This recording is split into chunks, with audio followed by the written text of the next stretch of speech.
Agradecemos a Lorena Dillano el tiempo que nos va a brindar a continuación. Es abogada especializada en propiedad intelectual, directora ejecutiva de Grupo Efecto Positivo y coordinadora de la Red Latinoamericana por el Acceso a Medicamentos. Lorena, muchísimas gracias. Es usted muy amable en atendernos. ¿Cómo le va? Buen día.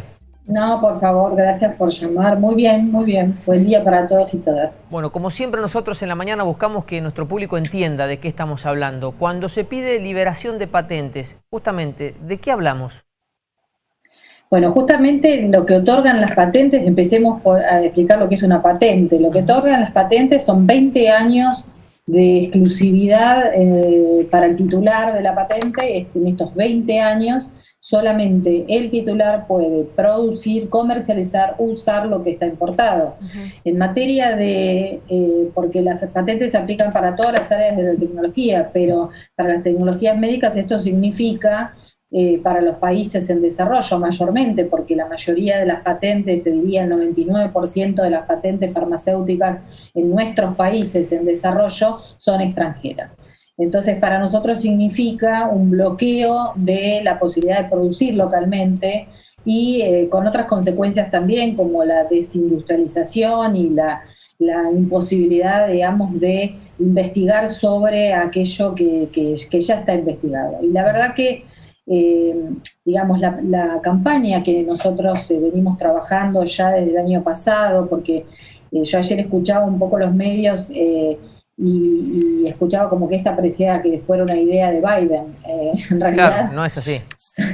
Somos más de 350 organizaciones a lo largo y a lo ancho del mundo que en diferentes países venimos trabajando ya desde cuando comenzó la epidemia, pero con esta campaña que pudo presentar India y Sudáfrica una propuesta en la Organización Mundial del Comercio en octubre del 2020, donde teníamos esos dos países solamente que estaban pidiendo. En realidad simplificamos la liberación de las patentes, pero lo que plantea esta propuesta es la liberalización o la suspensión de derechos de propiedad intelectual mucho más allá que las patentes. Estamos hablando de copyright, diseños industriales, información no divulgada y otros, porque consideramos que si bien estamos pidiendo una suspensión temporal para los productos, los medicamentos y las vacunas para COVID mientras dure la pandemia, consideramos que, digamos, tiene que ser mucho más amplio que lo que dijo Biden ayer, que habló solamente de vacunas, ayer o antes de ayer. Porque los países, o sea, muchos países ya vienen, el que lideró fue Sudáfrica en la Organización Mundial del Comercio, vienen hablando de las dificultades que están teniendo para poder acceder a insumos como máscaras, como respiradores, como todo aquello que se necesita para atender a una persona que ya está infectada. Entonces, digamos, la discusión no es solamente las vacunas. Por supuesto que las vacunas, según los datos que manejamos, es lo que más, digamos, lo más escandaloso, digamos. Porque 130 países en el mundo no han recibido siquiera una dosis hasta el momento y el 80% de la producción se ha quedado en esos países ricos, como sabemos. Hay algunos países que ya han podido vacunar a la mayoría de su población, y esto es una inequidad que, digamos, debería revertirse. ¿Quién tiene la decisión? ¿Quién? La verdad que desconozco, Lorena, ustedes plantean esto, lo vienen trabajando desde hace mucho tiempo, pero ¿quién puede dar la orden y decir, sí, liberen las patentes? En realidad todos los países. Ahí en el informe que yo veía, las farmacéuticas parece que resisten. Sí, van a resistir, porque para ellos esto es un gran negocio. Estamos calculando que entre Pfizer y Moderna, nomás en 2021 pueden tener ganancias de 15.000 a 30.000 millones de dólares. Claro, la deuda argentina sería. Casi. Bueno, este es un gran negocio. Bueno, lo tenemos que trabajar todos los países reunidos en la Organización Mundial de Comercio, porque esto se trata de un acuerdo. O sea, en los años 90, a partir de una avanzada neoliberal, ni bien se crea la Organización Mundial de Comercio, se adopta este acuerdo que es vinculante. Esto quiere decir que es obligatorio para todos los países miembros, de reconocer patentes farmacéuticas. Esto para la mayoría de los países en desarrollo es la primera vez que tenemos que reconocer patentes farmacéuticas. Y bueno, a partir de la firma de ese acuerdo, nosotros en Argentina, por ejemplo, tuvimos que adoptar la Ley Nacional de Patentes, que se adoptó en el año 95, y que a partir de ahí comenzamos, digamos, a recibir solicitudes de empresas extranjeras para que les otorguemos estos monopolios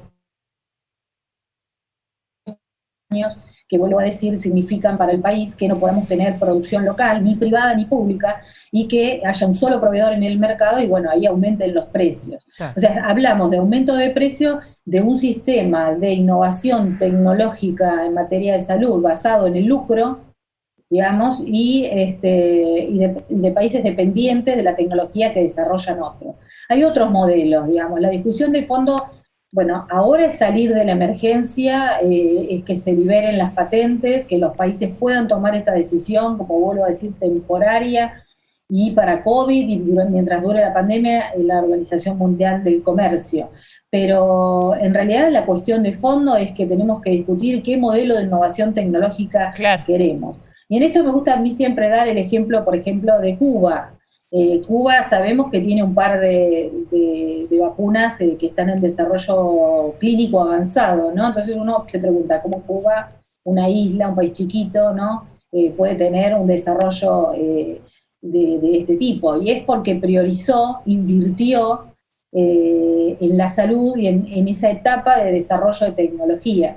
Entonces, los estados tienen que empezar no solamente a solucionar este tema en la OMC, sino además a pensar que tienen que tener un rol activo en esta primera etapa, digamos, de desarrollo de tecnología médica y no solamente quedar en un rol de compradores activos de medicamentos o vacunas caras y escasas que nos vende el sector privado. Totalmente, la verdad que es interesantísimo el tema. Agustina, ¿tenías alguna consulta también? Sí, una sola. ¿Cuándo se puede avanzar con esto? Porque la verdad es que el problema es ahora, lo tenemos ahora, más allá de que coincidimos plenamente de que la discusión de fondo es mucho más profunda y se tiene que dar con muchísima seriedad, pero ayudaría muchísimo a avanzar ahora, en este contexto, lo más rápido posible, ¿no?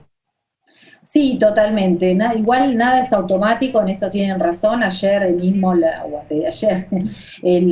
comunicación de la representante del comercio de Estados Unidos decía las negociaciones van a llevar tiempo, se piensa en 1 o 2 meses, pero bueno, ya la campaña viene hace 7 meses que le estamos pidiendo a Biden y a la Unión Europea, que son los que se vienen oponiendo a esta resolución. Hace 7 meses.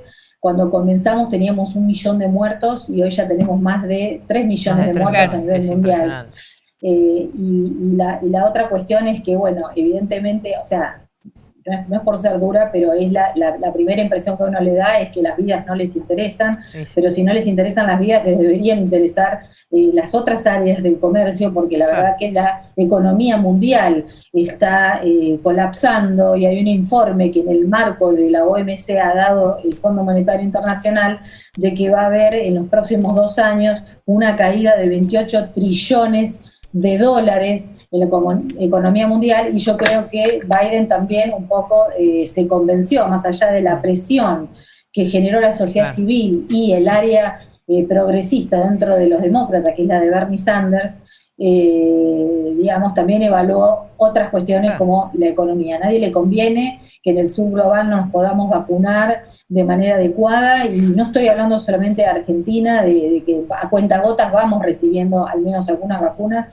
sino de aquellos países de Sudáfrica, por ejemplo, en Asia, países más pobres, en donde estamos viendo que hasta el 2024 no van a poder recibir ni siquiera una dosis. Lorena, muchísimas gracias. Seguramente la molestaremos en algún otro momento porque es muy interesante escucharla. Un placer realmente, muy agradecido. Gracias. No, gracias a ustedes por interesarse por el tema y a disposición. Gracias, muy gentil. Muy, muy importante este tema, sin lugar a dudas. 8:54.